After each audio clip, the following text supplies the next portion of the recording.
Yo, what's going on, y'all? It's your boy SoSo, in case you ain't know so, and welcome back to another dope episode of Sports with SoSo. Coming to you live, y'all. This week, the Heat make the playoffs but are in it for a battle. The Panthers are making moves as they win their first playoff game. And we follow up a good weekend in boxing with a bonus Dolphins draft special. It's time to take a ride, y'all. Let's go.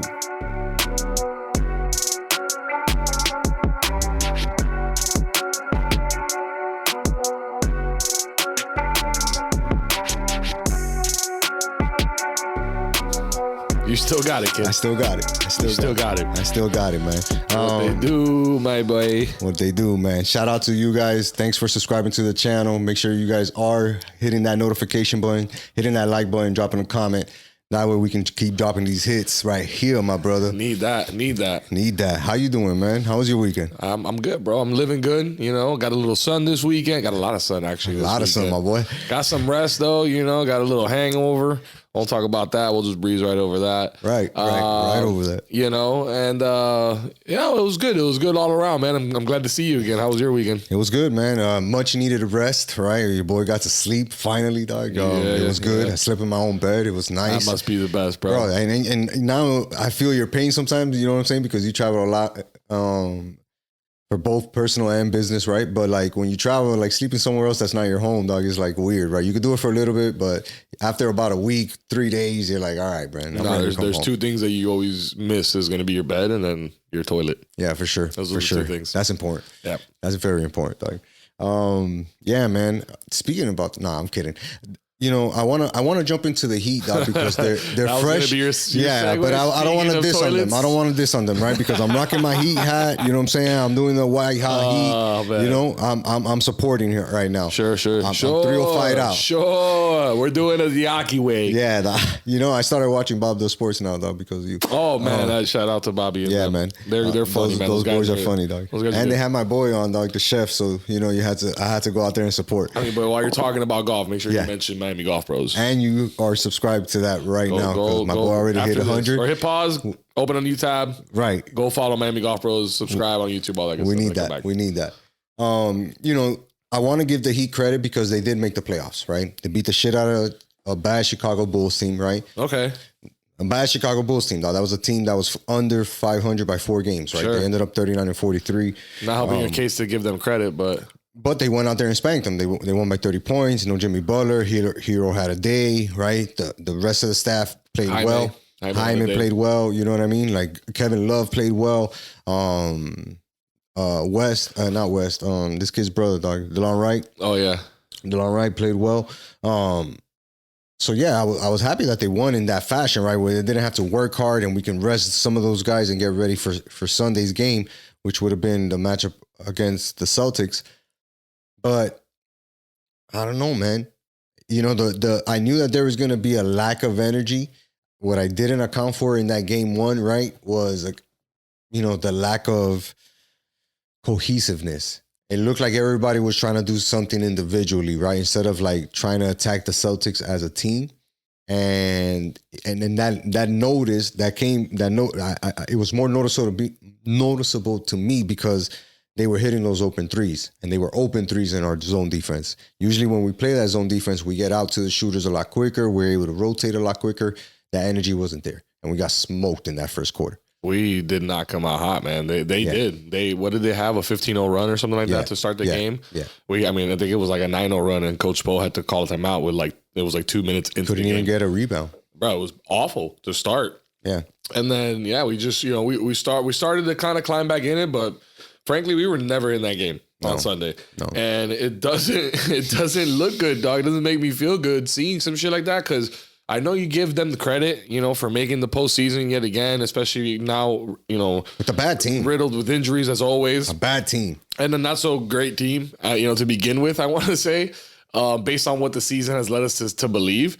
And it's just hard for me to, really give them that credit, because it's like, man, you guys had a chance against Philadelphia. Yeah, we beat a bad team. That's what we should have done. Right. But there was moments this season where we lost to bad teams, where it put us in this predicament where we're even in this play-in tournament. And then we lost to Philly on that Wednesday night, you know, a game that we could have won, that we were more competitive. Right. And that possibly might have changed things. We faced the Knicks in that instead of playing the Celtics. Changes a lot.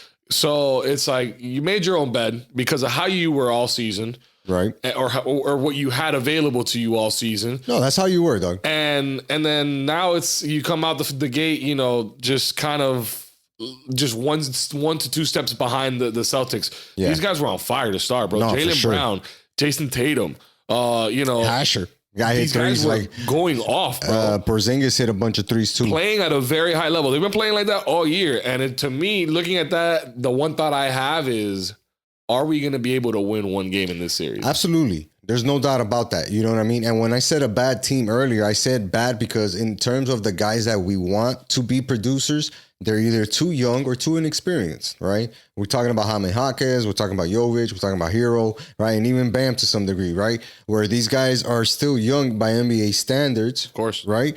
But we expect so much more of them because we see the potential talent within them to be that much greater. Right. And it's like, yo, why can't you do that all the time? You know, I've seen the flashes. Show me the real deal. But you do have to give them credit because they withstood all of that and still made the playoffs. Right. When it came down to business, do or die, they handled their business. Right. They could have folded. Right. They could have folded without Jimmy, and Hero could have had another bad game and whatnot. But these guys got together and played well. In that game against the Celtics, I was expecting more of a team effort. And that's what really bothered me, right? Because, yes, obviously the Celtics are a superior team, and they were probably more prepared for that, right? Because they got to study their opponent. They've been studying us for a couple of days. They know who's injured, who's not injured, right? So they had an advantage, obviously, going into that game.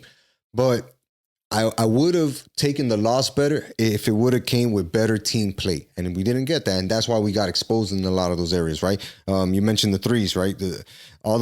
All they did is hit threes against our zone, right? They also made, I think it was 60 to 65% of the threes in the first quarter. That's amazing. And we gave up 22 by halftime. 75%. Yeah, you know what I mean? And they hit 22 by halftime. So it was like, all right, we know that these guys were going to come out hot. We didn't expect them to come out this hot. I wanted the energy to be there on defense because offensively, I knew we were going to struggle.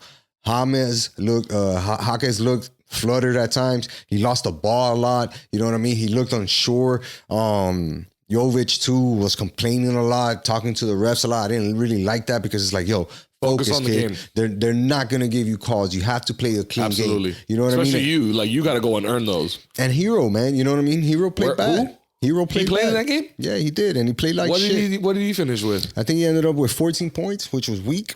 How many shots? I'll pull that. Oh, man. No, I have it right here. He ended up with 4 of 13 for 11 points. So, not a good game for him, right? No, not at all. And it sucks because he was hot the previous game, right? Yeah. The last game that got us in, and then there was like, you know, the talks of, all right, you know, is Hero the guy now? Is this a passing of the torch from Jimmy to Hero? Is Hero going to be the guy to elevate the Heat, you know, in the playoffs now instead of having to rely on Jimmy? And last week, I know it was a late episode, but we talked about, you know, Bam, you know, what Bam brings to the table, and, you know, has he kind of taken a reversal or what's the word I'm looking for here? A step back. Yeah, just kind of taking a step back a little bit, and he comes out in this game, he puts up 24 points. Yeah, you know, granted, you know, in the grand scheme of things, it didn't have the biggest impact, but the early on when we were down and didn't have any points, he was being more aggressive. Yeah. Trying to get to the rim, trying to use his size, and that's shit that we didn't see in the other games, you know, where Hero was doing well. I wish we could see both of them do well at the same time. Yes, bro. but my issue with Bam's performance, and I'm glad you brought it up, is because it was a little bit too little too late, right? Because he really started to feel like I got to take over. And it was like mid-third quarter or something like that. And we were already getting our ass kicked. We only scored 14 points in that third quarter. Boston put up 31. You know what I mean? So we were like trying to struggle to get some type of offense going. And we knew we were going to struggle, but it was like, we know we can do better than what we showed offensively, right? Obviously, we can do a better job defensively. That's no doubt about it. What we showed was not Heat basketball. We ended up being a top 5 defensive team this year, believe it or not, right? Wow. Yeah, no, but I wouldn't have thought that. Well, because that's the style that we play. That's Miami Heat basketball, right? Like, we're going to make you earn everything. We gave the Celtics everything they wanted way too early, way too quick, too many times. Facts. And by the time that we started to turn up the defense, look at the difference in the fourth quarter. We put up 35 points to their 23. And that was after we made a big-ass run, right? I think it was like a 20-2 or 20-4 run that we made on them. And then they ended up scoring more points where it put the game away with fouls and whatnot, like I think it was like less than 5 minutes or 6 minutes in the game. I think that the Heat can do a real good job on both ends. Maybe not necessarily to steal game 2, but definitely win one of the 2 games down here in Miami. Because if this is the worst that the Heat play,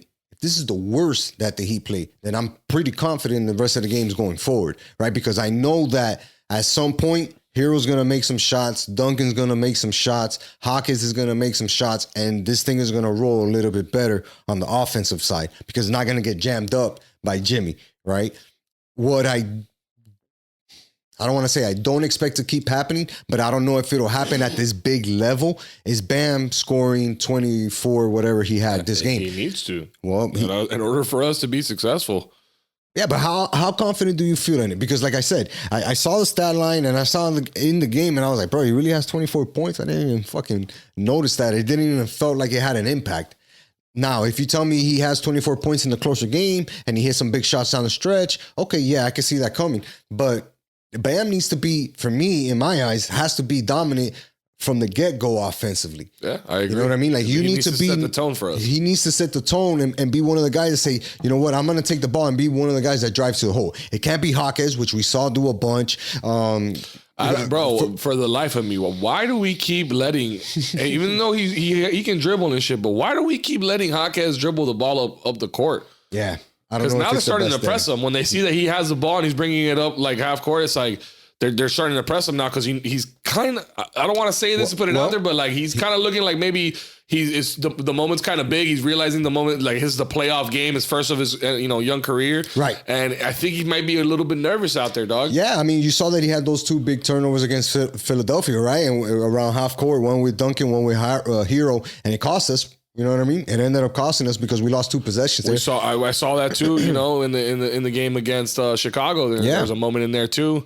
And against, I want to say against the Celtics early on in the game, I think we went away from giving him the ball and having him come up court with it. But definitely, I don't know why we're doing that. We don't have a handler, dog. We don't have a ball handler. Think about it. Even Hero, man. Hero, yeah, but Hero gets pickpocketed all the time. They tip the ball all the time. This dude, I don't know what the hell is that. We got robots taking over, folks. Yeah, for sure. I don't know if you're watching Fallout, but some scary shit's coming. They're definitely taking over. Good show, by the way. Yeah, we'll talk about that later. For sure. No, but what I was gonna say is that like we've seen Hawkins, right, lose the ball a lot when he's dribbling, but we've also seen Hero lose the ball a lot when he's dribbling. Well, so we don't have a natural point guard. That's why we missed DeLon Wright Terry does Rozier. the best that he can, but he's not necessarily a point guard. And how much time has that guy played, especially in this kind of like? Well, he got 26 minutes this last game. I understand that, but this season, this kind of atmosphere in general.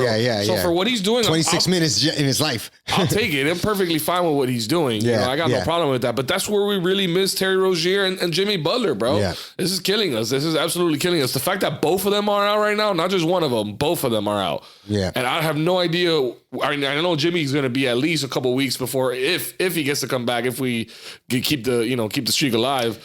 But I don't know what's going on with Terry. So latest is that he's not going to be playing in game 2, right? Yeah, we're not going to have anybody that's going to be a ball handler. No. Best chance scenario, he comes in game 3. Worst case scenario, he'll play game 4, right? Because it'll probably be do or die if we don't get game 3.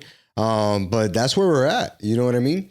That's where we're at. And yeah, that's the difference between last year's team and this year's team, right? Where you can expect the bench to come up with some type of performance between the 4 or 5 guys that were available. Right now, we don't have a consistent performer off the bench. Last year, we would get some type of consistent performance off the bench, and right now, we don't have it. Mad Max. I miss that guy, man. That guy, say what you say, that guy in the playoffs held it down. Bro, he's not really held it down in the playoffs. I guess. I guess. But that was it because look, he hasn't really helped out too much in Cleveland this year. I mean, he's been all right. He had a game winner earlier this year and shit. He's had a couple of moments with Cleveland, but it's playoff time now. You know, we'll see what happens. We're looking at shoulda, coulda, woulda beens. You know what I mean? And look at Dame. You know, Dame, a guy that we didn't get it last year that we thought we were, and putting up 35 points in the first half of his playoff game. Yeah. Granted, he didn't score another point in the second half, but they won. They won handedly, bro. Easy. And they don't even have Giannis. Nope.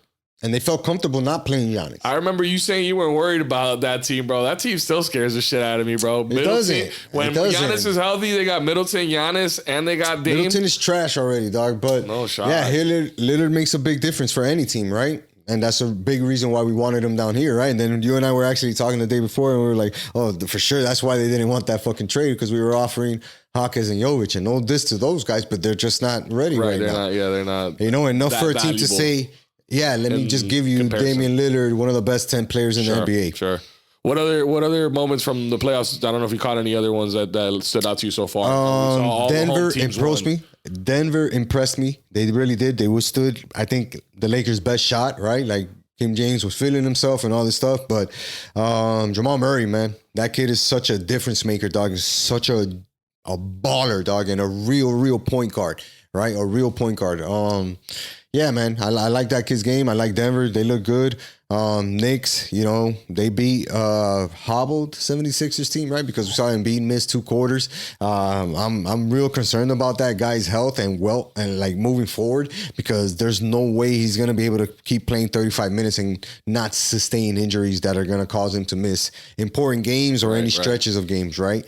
Also, Oklahoma City, man, those kids. That was a good game. That's going to be a good matchup. Those kids, man, they're out there playing their hardest, bro, with no fear. They really have a belief in themselves, right? And you can tell that they're having a good time, right? And those guys really buy into one another. So they have that on-court chemistry that can really be a problem for the rest of the teams, right? Because they're going to be playing loose and free.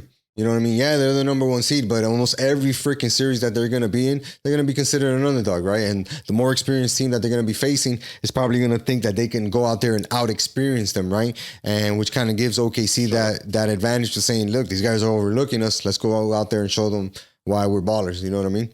Yeah, man. It's been a good NBA playoff so far. I'm excited about it. I'm really excited about Game 2. I'm hoping to see some adjustments on the defensive end. I don't know if we'll switch more from zone to man, right? And just kind of see what we can do one-on-one with having Bam on Tatum and trying to slow him down that way. We'll find out Wednesday night, 7 o'clock. And then Game 3 is in Miami Saturday at 6 p.m. I hope everybody that's going to the game gets out there at around 3 o'clock. Go get your drinks early and shit. Oh, dog. So I don't know if you caught it on the covers, but they were man, they were trashing us, dog. The fan base. Yeah, man, which is whack. Which shows you that they don't know Miami, dog.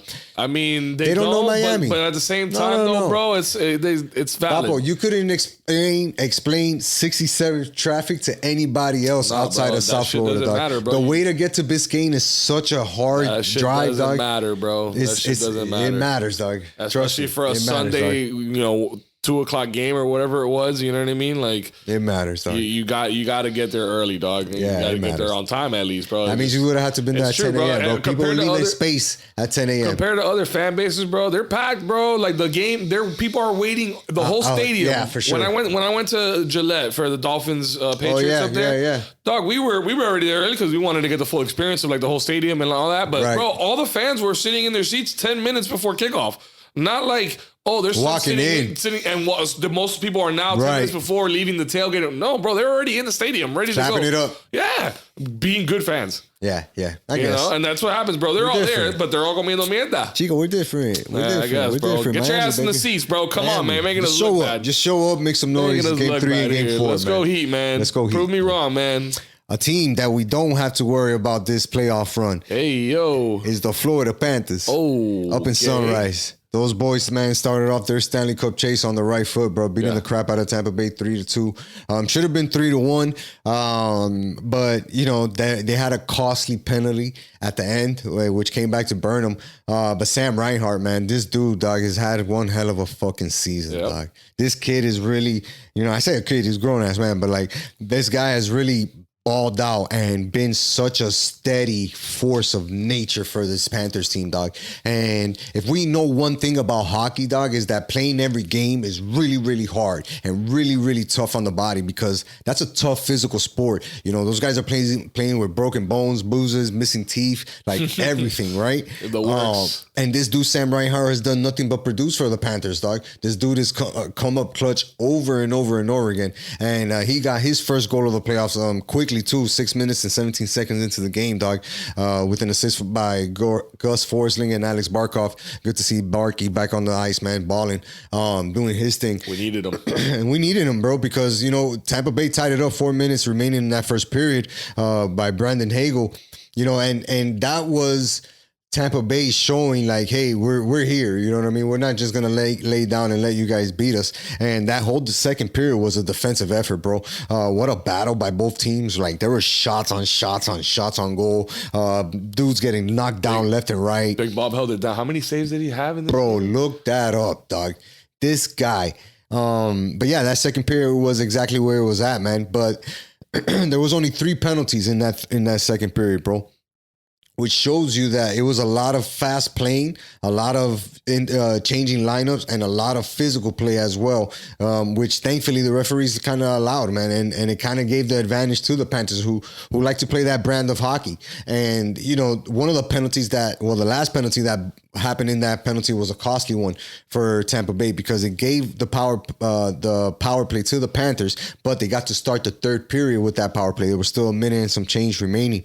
And right after start at that third period, bro, Carter Verhaeghe, he won the tip-off, passed it to Barkov, and as he passed it to Barkov, he cut completely around everybody else, dog, towards the net. Barkov saw the whole thing happening, threw that puck towards the ice, and he got a nice little tapping goal there, man. Dog, this team they got chemistry, bro. You know, like you saw it happen. You know, last year we got Kachuk, and like they kind of like had a weird little like beginning to that relationship, and then they made something happen, you know, in the playoffs. They found their way.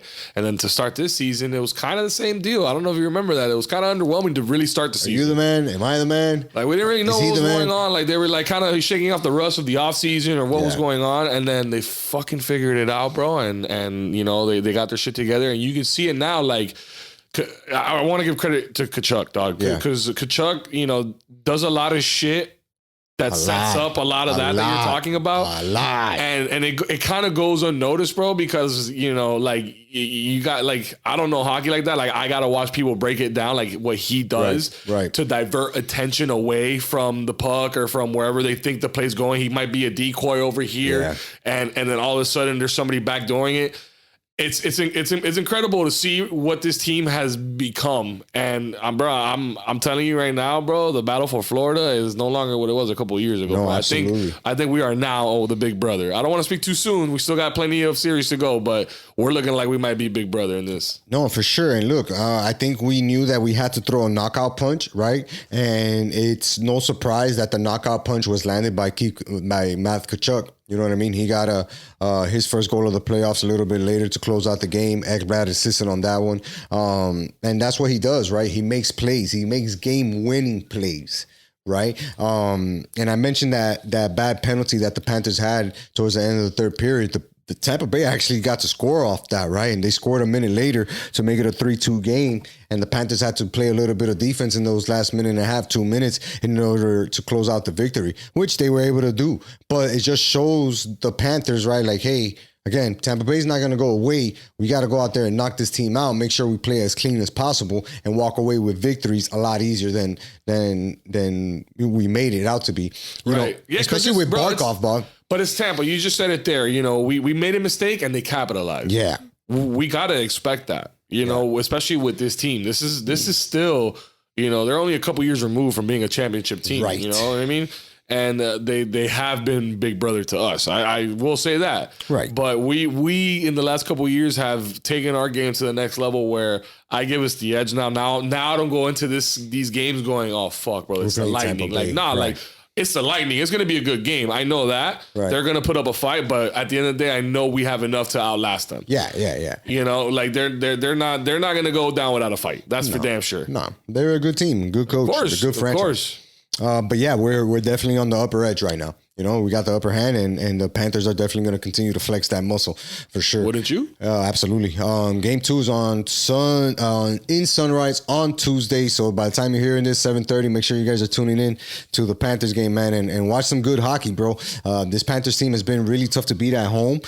They're one of the few teams that have been really hard to beat at home. They're one of the few teams that have also given up the least amount of goals this year when it comes to being a good defense. So there's a big reason why I think we should have won that game 3-1, right? Because it would have given that stamp of approval to Big Bob, right? And be like, bro, you killed it tonight. 17 for 19 in that game. Continue to do your thing. You know what I mean? Should have been 18 of 19. Real talk. Sure. But yeah, game 3 is in Tampa Bay on Thursday, and then we got 7 p.m. and then we got game 4 taking place on Tampa Bay on Saturday, 5 p.m. So Saturday we got double headers, baby. 5 and 6 p.m. Yeah, man. You got TVs, Panthers at 5 and then the Heat at 6. 2 TVs, man. Yeah, simulcast. All right, let's touch real quick on the boxing event of the weekend, dog. Devin Haney versus Bro, we weren't Ryan even going Garcia. to talk about this on the last episode. Shout out to whoever watched last episode. For sure. It got brought up as an honorable mention because like right before we recorded, somebody had brought it up to me. Yeah, it was like, that fight. SoSo, dog. SoSo's the one that knows. That fight. And we just kind of breezed over that shit. So I just want to preface with that. No, for sure. And everything that was like set up to that fight, right? It was like such a weird promotion. It was so weird. Both parties were just weird. So that's why there was the other. Yeah, for sure. Ryan was definitely being like extra, right? Being extra. And I think that it threw Devin Haney off, right? But this dude knew what he was doing the whole time. Came over 3 pounds, used that to his advantage, right? Where he was able to be, much stronger than Devin Haney. And he rocked Haney, dog. He hit him with a couple of really hard shots. He wobbled him in the first, knocked him down 3 times in the 7th, 10th, and 11th round. And he really was merciful because he was telling Devin Haney's father, throw in the towel, I'm going to keep beating the shit out of your son. You know what I mean? So he knew he was fucking putting some shots. And David Haney saw some stars multiple times. And this was a guy who was considered to be one of the best out in the 140 division. And Ryan Garcia just put the whooping on him, dog. Like straight up whooping, dog. Like I have notes on it, but real talk, he just put a whooping on him. He dog. did. No, it was impressive. I will say that, dog. I didn't see the fight. I went back and saw the recap and the highlights and all that stuff. And yeah. I mean, going into it, obviously you see that he doesn't make weight. He has that presser. Where him and Haney shake hands on a deal where Haney tells him, "You come in every pound you come in, it'll be $500,000 or whatever it is." Right. And he comes in 3 pounds overweight, drinking a beer on stage, like making a scene. Like everybody's like, "Bro, where's this guy's head at right now?" Wild guy, but the boxing is still high level. Like that was reminiscent of like, oh shit, like that's the Ryan Garcia, like that the good boxing, reputation that Ryan Garcia had. World-class Garcia kind of started tarnishing with all the other antics that he was doing outside the ring. Right. And now he literally with one fight just got himself back in the conversation for a rematch with Tank Davis. Yeah, I mean, I think that Oscar De La Hoya was right with his comments. He said that if you want to make money, you got to come see Ryan Garcia because this dude can obviously sell a fight and he's going to bring that excitement, dog. He's not afraid to fight. That's one thing you got to give him, dog. Like, true. There's a lot of people who dug Gervonta Davis. A lot of people, right? A lot of big superstars, guys who are holding belts, right? But this dude was not afraid to take on the challenge. He wasn't afraid to take on Devin Haney. And now he knows that A, he can hang with the best of them, and B, he can make some money. So if you really want to make some money, come talk to Ryan.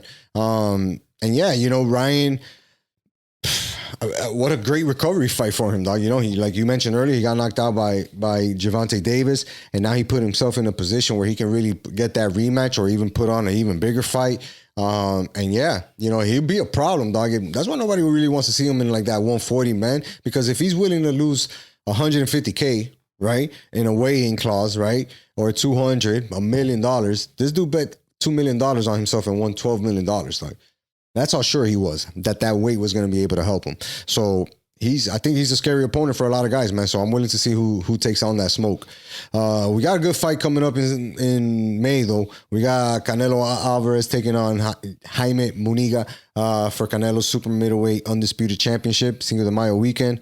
Miami Golf Pros Open weekend. Hey, that's it's gonna be something to look forward to for us, bro. Saturday. That's a Saturday. That's a Saturday. There we go. We got to throw that on the docket. Canelo fight that Saturday night. Boom. I'll put it on the itinerary. We'll put it on there, dog. Yeah, that's gonna be a good one, dog.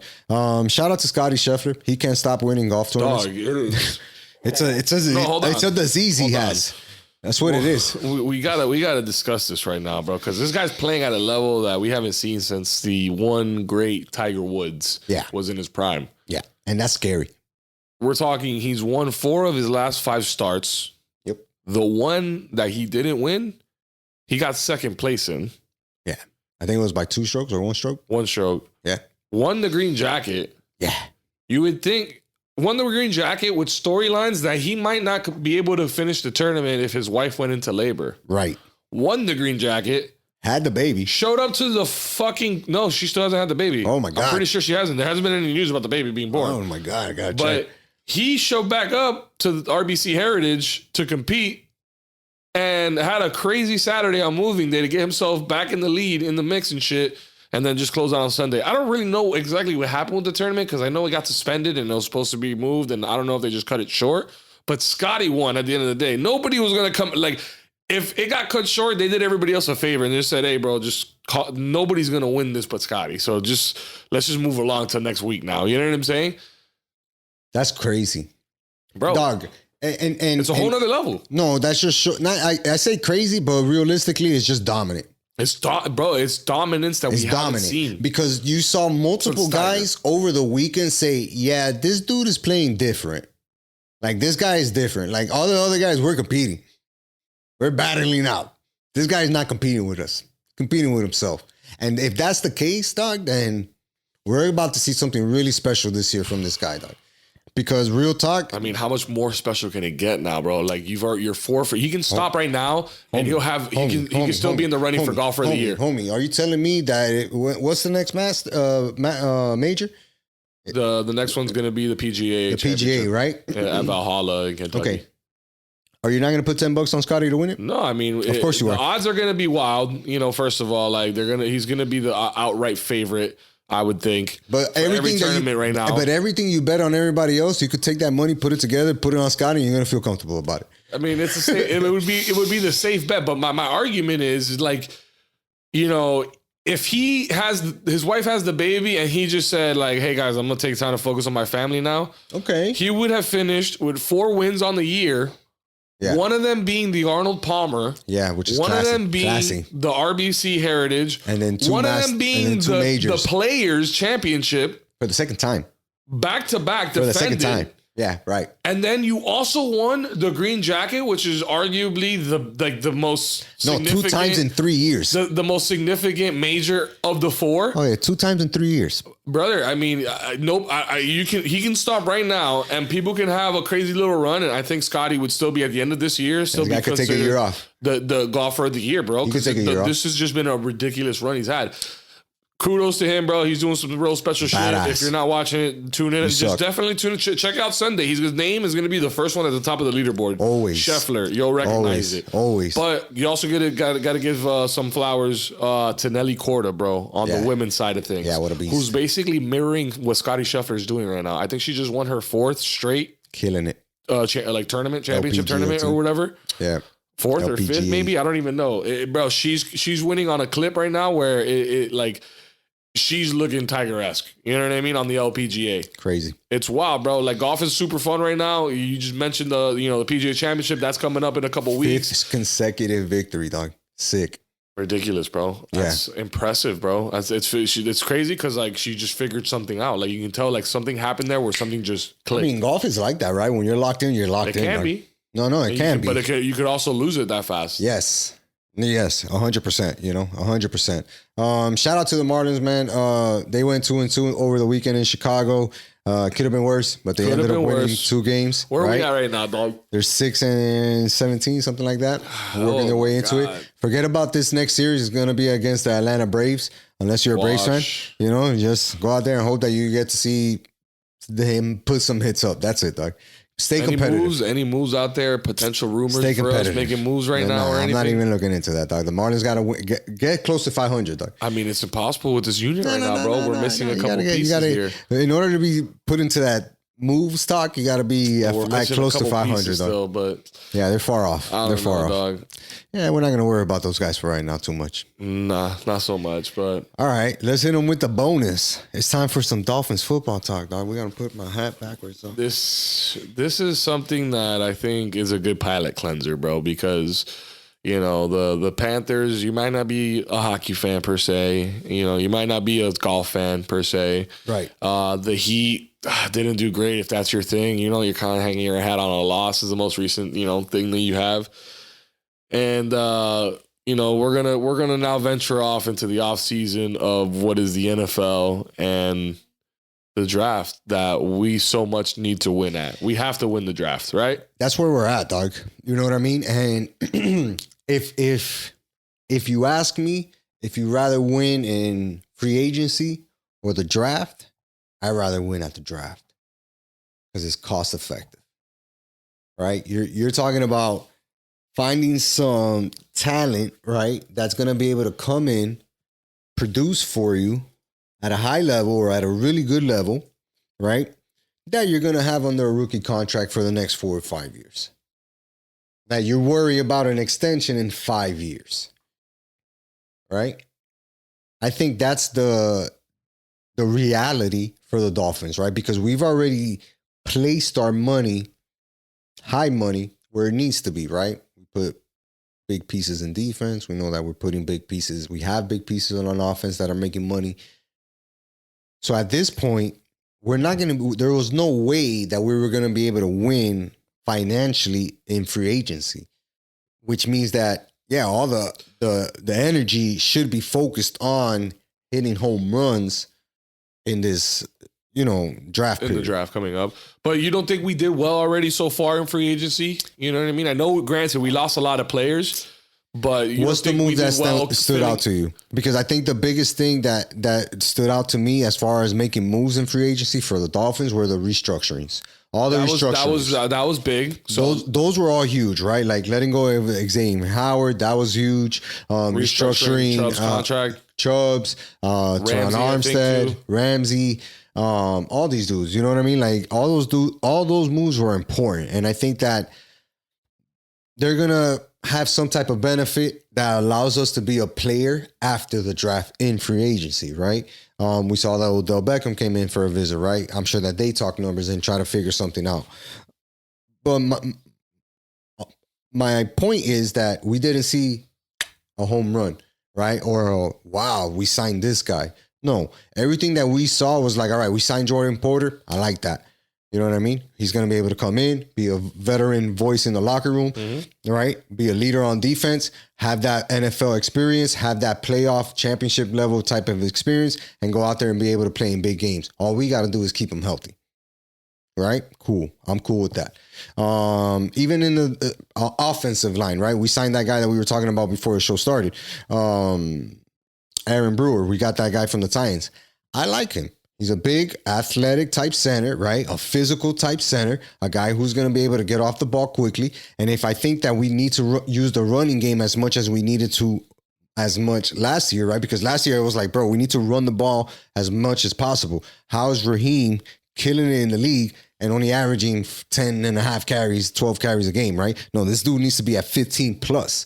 Right? So if that's the idea to say, all right, we're going to run Raheem, we're going to run Devon, we're going to run Jeff Wilson, then let's get an offensive line that can specialize in running. And I think that Aaron Brewer is going to be that guy, right? He's going to be able to be that pick or that signing where like, man, this one was a good signing, a real good signing, right? And he's going to be able to stay healthy. Other than that, there was nothing that really surprised me. Those are the two players that I look at and I'm like, all right, these guys are going to be difference makers, right? From free agency. What about the linebacker that we got? We got a linebacker too, but I get what you're saying. We didn't make any crazy splashes, but no, you know, the whole thing was for, you know, yeah, I saw the comparison, I saw it on Twitter or Instagram going around, and it was like not signing Christian Wilkins to the contract that he eventually signed. Huge. So we forfeited that, you know, great player, but we also forfeit what came with that great player and what was a contract. And then instead, with the money that we would have signed that one player, we made X amount of moves. And it was like 5 other moves, including the Poyer move and that linebacker and the center and all that stuff. Right. So it's like, that's why I consider saying, hey, yeah, I think we did a good job in winning the free agency battle so far because we were smart with our money, restructuring some contracts, bringing in low contracts, short-term contracts. But all signs are pointing to, now we got to go out again and win the draft. Greer's looking at his chops because he's like, hey, bro, I can't miss. Right. Every time that guy goes out there, he gets value back. Right. And now he's up to it again. He has a first and a second round pick to play with this year. No third and fourth, which we like to do a little damage in those middle rounds, but you really, really have to win that first and second round pick. And considering we lost Christian Wilkins this offseason, we're going to need to kind of fill that void. And we also lost some pieces on the offensive line. That's what my hunch is telling me, is that we're going to look to try to get somebody in those early rounds on either side of the line, the offensive or the defensive, or both, maybe, but one and one, first and second round pick. For sure, that's the target, right? And the big name that I keep hearing is Amarius Mims, right? The tackle from Georgia, big physical type tackle, a guy who can play guard as well. PFF has him as the number 20th on the big board, right? So, like, if this guy falls to us, that's a home run, right? Because that's a guard like I told you, a guy that's going to be there for the long haul. This dude's 6'7", 340, dog. This is a dude that we're like, all right. Refrigerator. Yeah, you know what I mean? Like, this is a dude that we plug in and it's like, all right, he's going to be here. He's going to chill our food. He's going to be here. He's going to play well and he's going to be here, right? And we can slim him down if we have to in order for him to fit the scheme. If we're going to run the ball more, right? We can slim him down or we can strengthen him up. Regardless, we know that the kid has enough talent. You know what I mean? And that's the home run that I'm talking about, right? He doesn't have to be an all-pro fucking tackle guard for me, dog. He doesn't. Sure. But if you're a guy who's going to come in here and be a 7-year starter, a 6-year starter, I'll take that. If you're grading out to be a B- player, dog, I'll take that. You know what I mean? Like, I'll take that. So that's why I think that holding on to the pick for a guy like him makes sense, right? Another guy that they have us looking at is Gerard Vance, right? He's the edge rusher from FSU. I don't know if we go that route on the defensive line. And hear me out. We probably need him more than anything else, right? Because there's no counting on Chubb coming back and Phillips coming back and being the same type of player. There's no guarantee. Sure. Right? So if it's like, all right, what's my, go-to if this doesn't work out? You got to have something in the bank. Right now, we don't have nothing. If you look at the Dolphins draft, their depth chart right now, dog, like their left defensive end is Jonathan Harris, and then we got Zach Sealer, and then behind him, you don't even want to know the names. Isaiah Mack, Tart. So I'm looking at another article too, where they're looking at Chris Jenkins, the D tackle from Michigan. Right. That's another name that's being thrown around to kind of replace Christian Wilkins. And look, we signed Shaq Barrett. Oh, that was another guy. That was another guy too that we had signed. Whatever, but he's not the future. No, he's not. Right, those guys were going to be the future. Yeah, we need guys to replace the guys that we lost, unfortunately. So now that becomes the question: do we get somebody on the defensive line, right, that's going to come in and be like, all right, I'm a 9.5 sack type of guy, right, and throw him in there and say, all right, we're gonna attack teams on defense, or do we shore up that offensive line and say, all right, regardless who our quarterback is moving forward, we feel comfortable with the offensive line that we've built. And we're going to be able to keep whoever's behind that healthy. You know what I'm saying? Or at least give them opportunities to make plays. That's where we're at, dog. I think that our biggest needs are in the trenches, and I think that's where we have to hit the biggest home run, right? Are there other options out there? Of course there are other options out there. You know what I'm saying? I saw a bunch of mock drafts where they have us dropping back. That's a real possibility. Right. Or somebody trades up ahead of us, grab somebody we're looking at. Exactly. You know what I mean? So if that happens, how do you not see the Dolphins moving back, right? And if they move back, how far back? I hope that it's not out of the first round, because I really, really do think that we need to stay in it and get the most value out of that first round. I think that there is more value, obviously, in those earlier rounds as far as the players that come out of those. Mm-hmm. You're always going to find, those guys in the later rounds that become superstars or whatever. But more often than not, the guys, the leading indicators, of guys that are highly ranked, highly touted, are usually going to end up being the better talent in the NFL. but the fact that we don't have a third and fourth round, it makes it that much more important to me that we hit again on these first and second round picks, bro. Yeah, bro. And then I think that's where you look at value versus value, right? Do you find a guy like a Jordan Morgan, a Talise Fuga, a Tyler Gruen? Like, do you find those guys in the second round as you move back and you go out and you get a really good defensive end in the first round, right? That slips into the 27th, 28th, 29th role, maybe. But yeah, you're still running that risk, right, of not necessarily hitting on the best possible player that you could have, right? And I don't know how deep this draft is when it comes to edge rushers, but I do know that there are a couple of dogs out there that you can find in those third, fourth rounds, and not having a draft pick in those rounds could be costly, right? So maybe the Dolphins think like, all right, maybe we have to flip this first round pick in order to acquire more picks. I don't know, man. And that's the move. That's the move. Because like, would you do that? Let's say somebody's looking at a player that like, you know, maybe I don't know who's like the 30th pick or whatever. You know, like let's say somebody that's the 30th pick wants to try to move up to like the 21st spot to try to grab somebody that's there in particular, and like we're kind of indifferent about them. If they're offering you 2 second round picks or a second and a third, would you take swap that over a first round pick? You know, well, let's look. It's Kansas City last, then San Francisco, then Baltimore, then Detroit, then Buffalo, then Arizona, Tampa Bay at 26, Green Bay at 25, Dallas. But would you see what I'm saying? Like, would you trade that first round pick to garner more picks in that same draft? If you're the Dolphins, like how much value is a first round pick for you? No matter where it is in the beginning, the end, whatever. I think that you can't drop more than 6 picks, right? So that puts you in the Arizona, Buffalo, Tampa, maybe Detroit range at 29.